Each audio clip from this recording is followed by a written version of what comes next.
नमस्कार दोस्तों, Bihar BEd entrance 2023 में समान ज्ञान के पूछे गए 40 प्रश्नों को देखेंगे और उसके आसपास बनने वाले संभावित प्रश्नों की भी चर्चा करेंगे, जिससे आपको बिहार बीएड एंट्रेंस में मदद मिले और वहां से आपको क्वेश्चन बने। चलिए शुरू करते हैं और आपको इसका पैटर्न भी समझ में आएगा तो आपकी तैयारी और अच्छी होती जाएगी। सेक्शन 4 है, देख रहे हैं खंड 4 सामान्य जानकारी जनरल अवेयरनेस। इसमें 40 क्वेश्चन पूछा जाता है बिहार बीएड एंट्रेंस में। अब देखिए क्या है क्वेश्चन, निम्नलिखित में से कौन सा वास्तविक उभयचर प्राणी नहीं है? वास्तविक उभयचर प्राणी नहीं है। ऑप्शन है कछुआ, मेढक, टोड, सेलमांडर। उभयचर का सिंपल सा मतलब है ऐसा जीव जो पृथ्वी पर यानी भूमि पर और जल दोनों में रह सके, उसे उभयचर कहते हैं।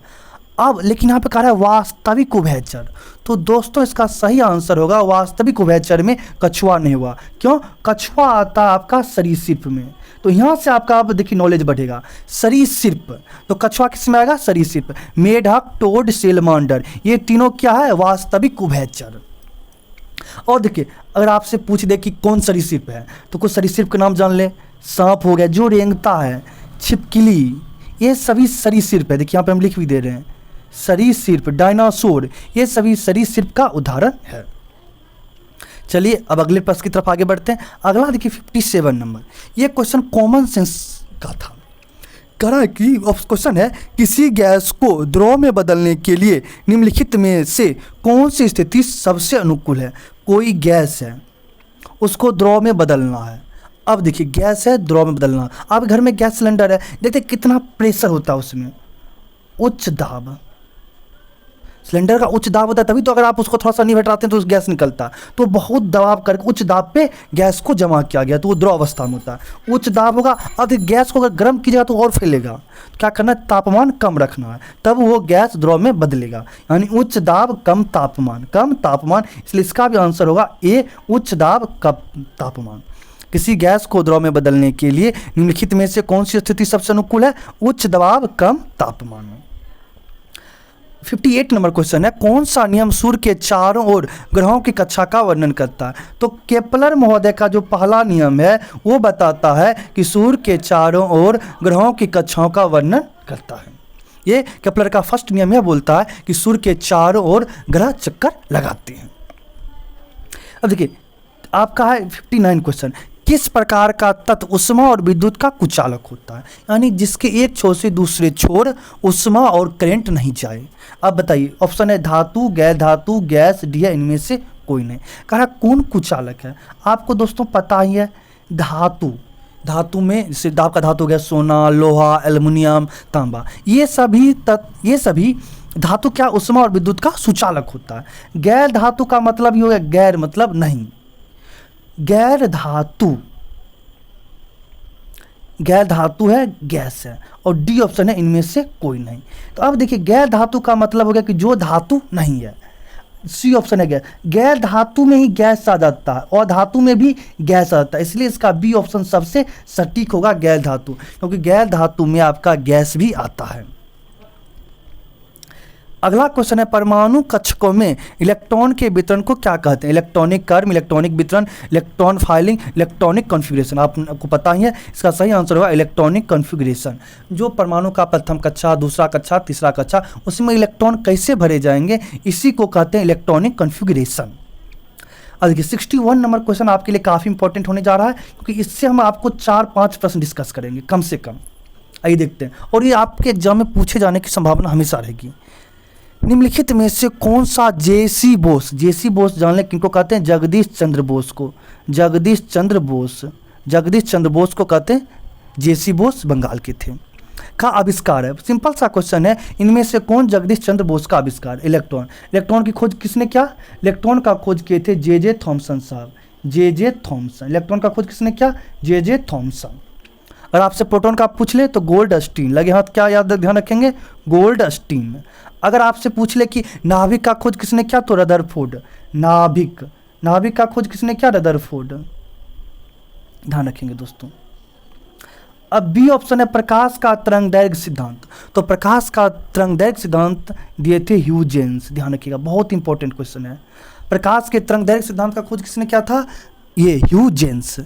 ये अगला क्वेश्चन है लौकिक विकिरण।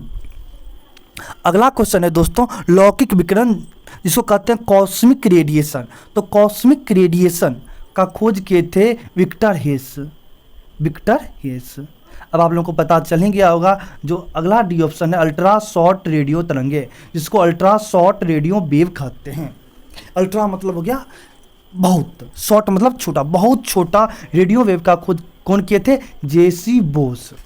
जेसी बोस। अब देखिए जगदीश चंद्र बोस से संबंधित एक और क्वेश्चन है, बहुत महत्वपूर्ण है कि पौधों में वृद्धि होती है। देखिए हम चाहें तो सबका आंसर बताते हुए आगे निकल जाएंगे, लेकिन आपको कोई फायदा नहीं होगा। लेकिन अगर आप इसको डिटेल से डिस्कस करेंगे तभी आपको फ़ायदा होगा और आपको पैटर्न समझ में आएगा। तो अब यहाँ पे देखिए, तो पौधों में वृद्धि, पौधों में जो वृद्धि है इस बात की खोज कौन किए थे? जगदीश चंद्र बोस। ध्यान रखिए जगदीश चंद्र बोस। और पौधों में वृद्धि मापने के लिए कौन सा यंत्र है? तो पौधों में वृद्धि मापा जाता है दोस्तों क्रेस्कोग्राफ से। किससे? क्रेस्कोग्राफ से। पौधों में वृद्धि मापी जाती है क्रेस्कोग्राफ से। अब अगला क्वेश्चन है अमीबा में भोजन का पाचन होता है। भोजन रसदानी में, माइटोकॉन्ड्रिया में, स्यूडोपोडिया में, क्लोरोप्लास्ट में। आपको पता है स्यूडोपोडिया में अमीबा में भोजन का पाचन होता है। अगला प्रश्न है ग्लाइकोलाइसिस प्रक्रिया कोशिका के किस भाग में होती है?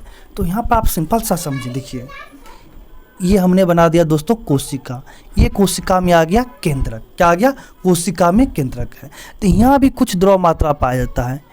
इस जो को केंद्रक, कोशिका के केंद्रक और कोशिका झिल्ली के बीच, कोशिका के केंद्रक झिल्ली और कोशिका झिल्ली के बीच में पाए जाने वाले द्रव को दोस्तों कहते हैं जीव द्रव। आपसे पूछ सकता है कि केंद्रक झिल्ली एवं कोशिका झिल्ली के मध्य पाए जाने वाले द्रव को क्या कहते हैं? तो जीव द्रव, जिसको इंग्लिश में दोस्तों कहते हैं प्रोटोप्लाज्म। प्रोटोप्लाज्म।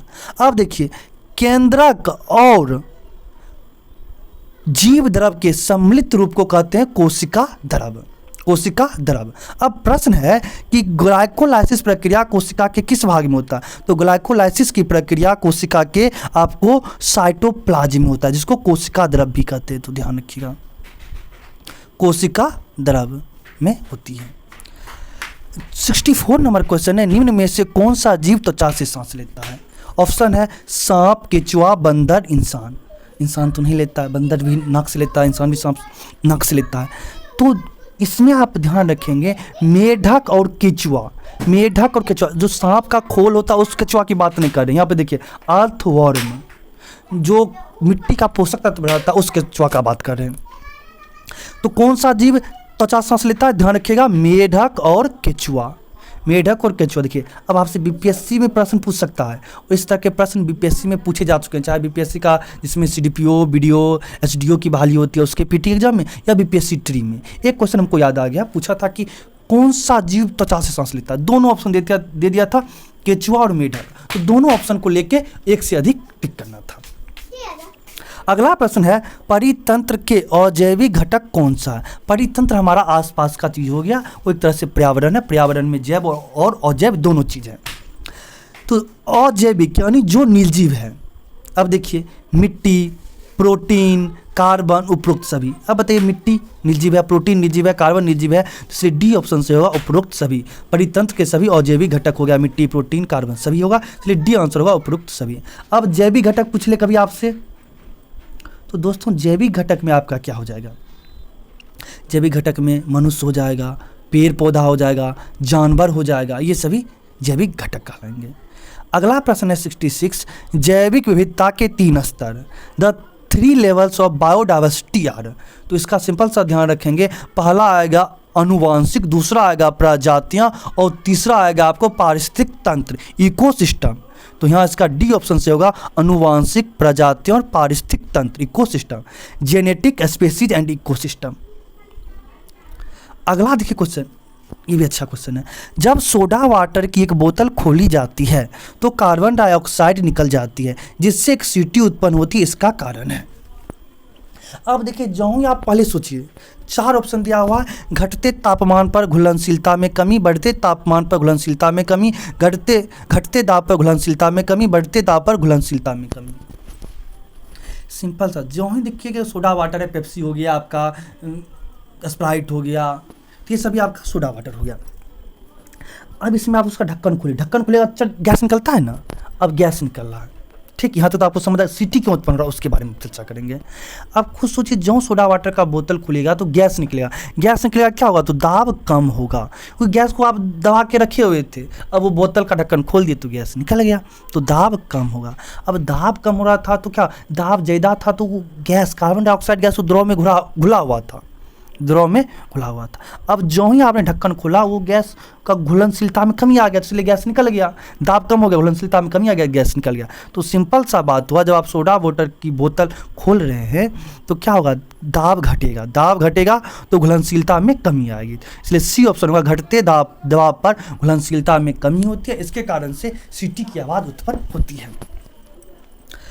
68 नंबर क्वेश्चन है दोस्तों, सर्वाधिक बुद्धिमान स्तनधारी है, व्हेल, डॉल्फिन, हाथी, कंगारू। तो दोस्तों सर्वाधिक बुद्धिमान स्तनधारी आपको डॉल्फिन है, ध्यान रखिए, सर्वाधिक बुद्धिमान स्तनधारी डॉल्फिन है।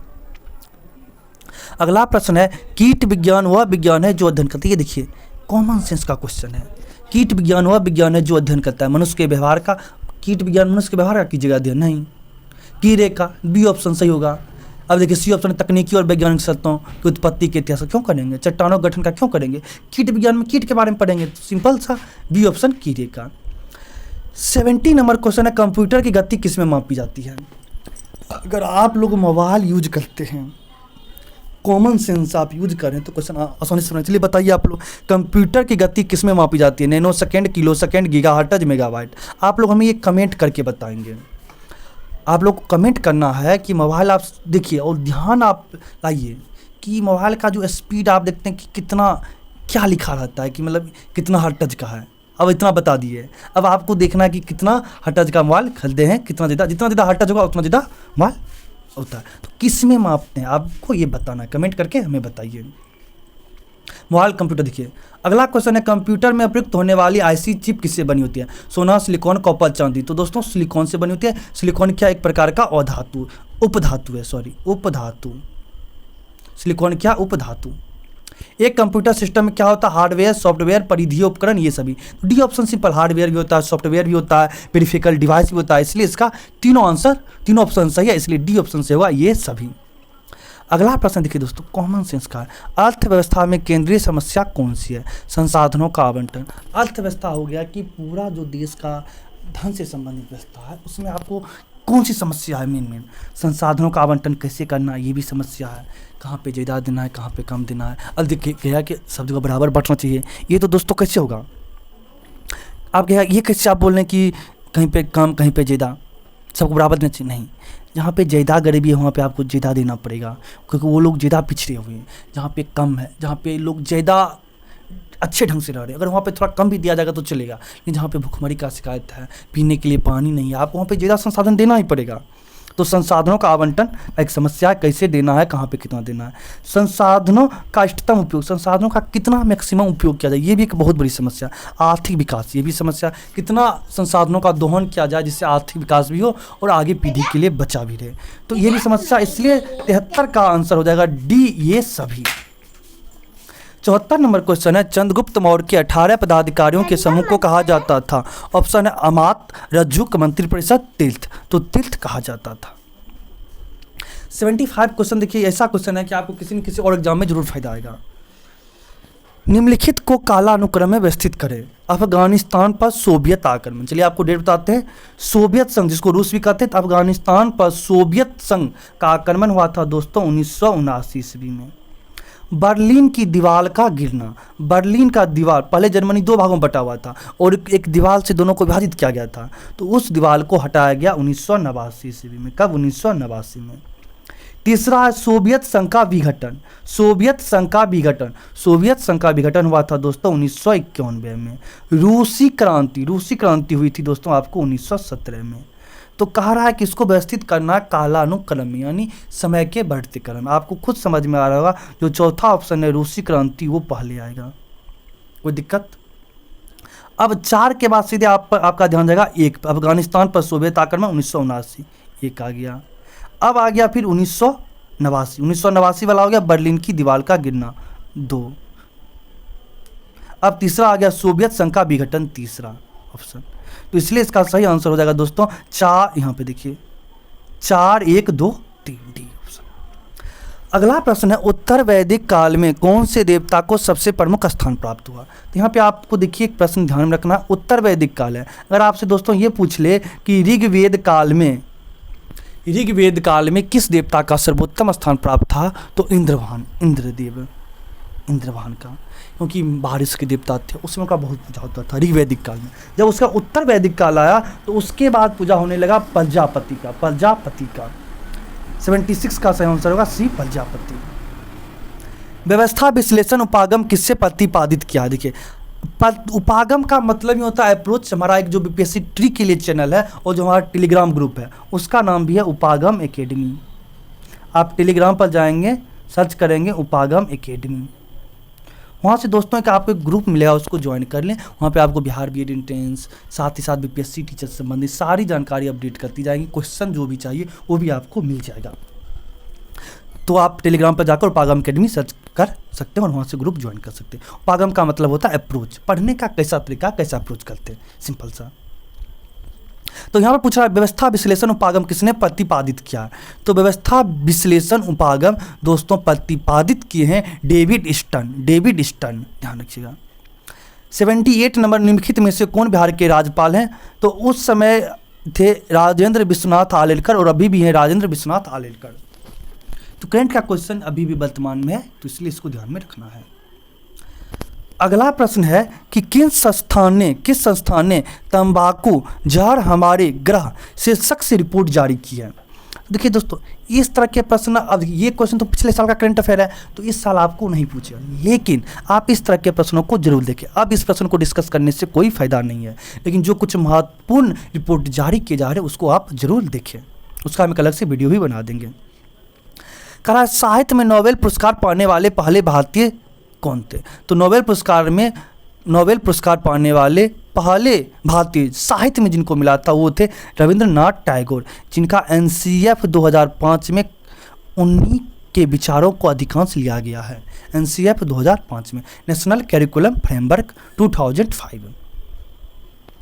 अगला क्वेश्चन है एक गैर बैंकिंग वित्तीय कंपनी एनबीएफसी के तहत पंजीकृत एक कंपनी है। तो इसका सही आंसर होगा दोस्तों कंपनी एक्ट 1956। अगला प्रश्न है दक्षिण भारत की बोली जाने वाली साहित्यिक भाषा में सबसे पुरानी भाषा है। दक्षिण भारत की बोली जाने वाली साहित्यिक भाषाओं में सबसे पुरानी है। ऑप्शन है कन्नड़ा, मलयालम, तेलुगु, तमिल। तो तमिल भाषा सबसे पुरानी है। अब यहाँ पे देखिए, यहाँ से आपको प्रश्न बनते हैं, इस प्रश्न को ध्यान रखेंगे। 20 अगस्त को किस रूप में मनाया जाता है, इसलिए मैंने कहा है कि करंट अफेयर पर कुछ फोकस करें, अच्छे से फोकस करें। 20 अगस्त को किस रूप में मनाया जाता है। पृथ्वी दिवस, सद्भावना दिवस, नो टैबेको दिवस। तो आप लोग जान लें कि 20 अगस्त को सद्भावना दिवस के रूप में मनाया जाता है राजीव गांधी के जन्म दिवस के अवसर पे, जो भारत के पूर्व प्रधानमंत्री रह चुके हैं और इनको भारत में कंप्यूटर लाने का श्रेय दिया जाता है। तो 20 अगस्त को किस रूप में मनाया जाता है, सद्भावना दिवस के रूप में। तो पृथ्वी दिवस कब मनाया जाता है, ध्यान रखेंगे। पृथ्वी दिवस दोस्तों आपको मनाया जाता है 22 अप्रैल को। पृथ्वी दिवस कब मनाते हैं, 22 अप्रैल को। बिहार दिवस कब मनाते हैं, 22 मार्च को। जल दिवस कब मनाते हैं, 22 मार्च को। दोस्तों जल दिवस और बिहार दिवस एक ही दिन मनाते हैं, 22 मार्च को। पृथ्वी दिवस मनाते हैं 22 अप्रैल को। पर्यावरण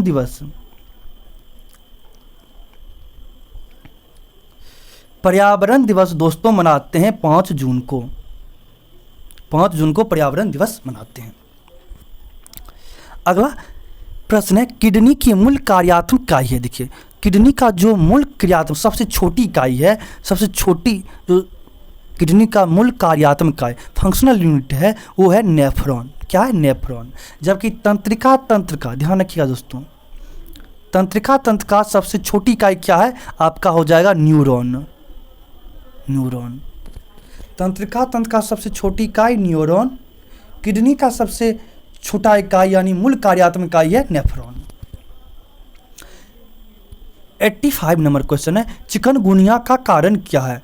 ऑप्शन है गैर क्लोरोफिलिस जीवाणु, निमोटिड, वायरस, कुकुरमुत्ता। तो चिकनगुनिया वायरस से संबंधित बीमारी है, चिकनगुनिया वायरस से संबंधित बीमारी है, यहाँ पे आपको ध्यान रखना है। देखिए अब उसमें आपको बता दें कि एडीज मच्छर काटने से, एडीज मच्छर के काटने से चिकनगुनिया बीमारी फैलती है। एडीज मच्छर में एक टाइगर मच्छर आता है, वो स्पेशली हो जाएगा। डेंगू भी एडीज मच्छर के काटने से ही फैलता है। 86 नंबर क्वेश्चन देखिए, कह रहा है निम्नलिखित में से कौन सा अंतर्राष्ट्रीय टेनिस टूर्नामेंट ग्रास कोर्ट पर आयोजित किया जाता है? ऑप्शन है French open, US open, Australian open, Wimbledon. तो दोस्तों आपको पता है कि टोटल 4 ग्रैंड स्लैम टूर्नामेंट है, ये चारों का नाम दिया हुआ और इसमें पूछ रहा है कि कौन ग्रास कोर्ट पर खेला जाता है। तो चलिए हम आपको बता दें कि जो ग्रास का हिंदी क्या हो गया दोस्तों? घास। ग्रास का हिंदी क्या हो गया? घास। तो वैसा फील्ड पे खेला जाता है जिस पे घास हो, तो वो खेल है आपका विंबलडन ग्रैंड स्लैम, विंबलडन। तो ग्रास कोर्ट पे क्या खेला जाएगा दोस्तों? विंबलडन। और इसके बाद आता है दोस्तों हार्ड कोर्ट। हार्ड कोर्ट इसको अगर आप नोट करें तो ज़्यादा अच्छा रहेगा। विंबलडन हो गया आपको ग्रास कोर्ट पे। हार्ड कोर्ट पे 2 खेल होता है, एक हो गया दोस्तों आपका एक ऑस्ट्रेलिया ओपन,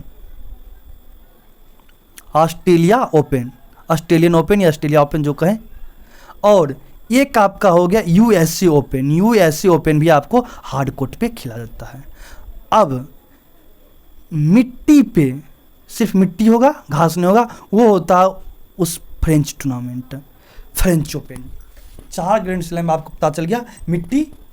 मिट्टी का कोर्ट होगा तो फ्रेंच ओपन, ऑस्ट्रेलियन ओपन हो या यूएसए, हार्ड कोर्ट, घास का है तो विंबलडन। साथ ही साथ आप ध्यान रखेंगे जो हाल फिलहाल में जो टूर्नामेंट हो रही है चारों, उसके विजेता के नाम को जरूर ध्यान में रखें। 2022 में तो उप विजेता का नाम पूछ लिया था, तो उसको भी ध्यान रखेंगे। जहांगीर खान किस खेल में प्रसिद्ध है? जहांगीर खान किस खेल में प्रसिद्ध है? जो जहांगीर खान है वो पाकिस्तानी प्लेयर थे। ये पिछला करंट अफेयर है तो आपके लिए उतना इंपॉर्टेंट नहीं है। पाकिस्तानी थे और स्क्वैश खेलते थे। और दोस्तों अगर आपसे हमने एक प्रश्न पूछा था कि कंप्यूटर की गति किस में मापी जाती है, तो गीगा हर्ट्ज में, गीगा हर्ट्ज में। देखते नहीं, सुनते नहीं कि 2.2 गीगा हर्ट्ज का है, 2 गीगा हर्ट्ज का मोबाइल है। जितना ज़्यादा गीगा हर्ट्ज होगा उतना ज़्यादा मोबाइल अच्छा से काम करेगा, कंप्यूटर उतना अच्छा से काम करेगा। ज्ञानपीठ पुरस्कार निम्नलिखित में से किस क्षेत्र में उत्कृष्टता के लिए दिया जाता है? दोस्तों ज्ञानपीठ पुरस्कार आपको साहित्य कार्य के लिए दिए जाते हैं। अब आप हमें कमेंट करके यह बताएं कि जो हाल फिलहाल में ज्ञानपीठ पुरस्कार किनको मिला है। 89 क्वेश्चन है, देखिए किस अभिनेता का आत्मकथा का शीर्षक खुल्लम खुल्ला? आपके लिए इंपॉर्टेंट नहीं है, कोई काम का नहीं, काम खत्म। लेकिन इस तरह की आप अभी कोई आत्मकथा है, कोई बुक है हाल फिलहाल में चलती था, उसको ध्यान में रखेंगे। फियरलेस गवर्नेंस पुस्तक के लेखक कौन? ये भी आपके काम का नहीं है क्योंकि 2023 का क्वेश्चन है। लेकिन आप 2 बुक से प्रश्न पूछा गया, तो बुक जो महत्वपूर्ण बुक है उसका हम वीडियो अपडेट कर देंगे। साथ ही साथ आप लोग भी अपना करंट अफेयर की बुक में इसको पढ़ेंगे। संगाई महोत्सव किस राज्य में मनाए जाने वाला सांस्कृतिक उत्सव है? तो ये तो करंट अफेयर का प्रश्न, लेकिन ये हर बार महोत्सव मनाया जाता है, तो कभी ना कभी किसी एग्जाम में पूछ लिया जाता है, तो इसलिए ये सदाबहार क्वेश्चन हो गया, करंट अफेयर का सदाबहार क्वेश्चन। दोस्तों संगाई महोत्सव ये हिरन, ये देखिए हिरन, ये हाँ आप सही है, हिरन को ध्यान में रखते हुए, हिरन को बचाने के लिए, हिरन के समृद्धि को बढ़ावा देने के लिए संगाई महोत्सव मणिपुर में मनाया जाता है। कहाँ पे? मणिपुर में। अगला है दोस्तों कोंकण नौसैनिक अभ्यास किन 2 देशों के बीच आयोजित किया जाता है? तो कोंकण नौसैनिक अभ्यास भारत और यूनाइटेड किंगडम के बीच। अब 93 क्वेश्चन है, भारत के प्रथम प्रमुख न्यायाधीश कौन थे? तो भारत के प्रथम प्रमुख न्यायाधीश थे दोस्तों आपको ये एच.जे. कानिया साहब। कौन थे? एच.जे. कानिया साहब। अब आप इसमें ध्यान रखेंगे जो हीरालाल चौधरी हैं, ये हीरालाल जो चौधरी हैं उन्होंने श्वेत क्रांति के जनक थे। हीरालाल चौधरी ध्यान रखेंगे श्वेत क्रांति के जनक थे। हरिलाल जे कानिया आपके भारत के प्रथम प्रमुख न्यायाधीश थे।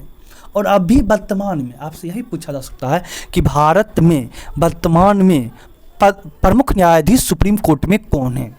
तो चंद्रचूड़ साहब हैं। भारत में नीली क्रांति का जनक किसे कहा जाता है? भारत में नीली क्रांति के जनक थे ये, सॉरी वहाँ पे हमने गलत बता दिया, थोड़ा सा मिस्टेक हो गया, हीरालाल चौधरी थे।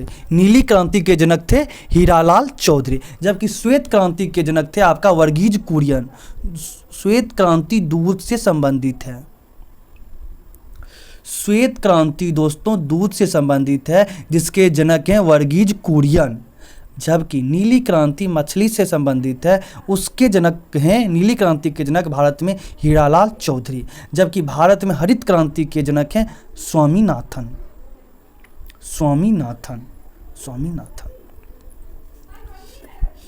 अगला प्रश्न है, इंटरनेट के संदर्भ में URL का पूर्ण रूप क्या है? URL का दोस्तों पूर्ण रूप है यूनिफॉर्म रिसोर्स लोकेटर। तो आपके समान ज्ञान के प्रश्न खत्म हो गए। CT BED देख रहे हैं 2023 का जो क्वेश्चन था हमने बिहार BED एंट्रेंस का बता दिया। अब हमारी कोशिश रहेगी कि जो खंड 5 है विद्यालय में शिक्षा एवं ज्ञान का वातावरण, रीजनिंग है जो आपका प्रश्न, उसका भी आपको अपलोड कर दिया जाए। उसके बाद हिंदी और इंग्लिश सभी के प्रश्न अपलोड कर दिए जाएँ। तो आज के लिए इतना ही, धन्यवाद।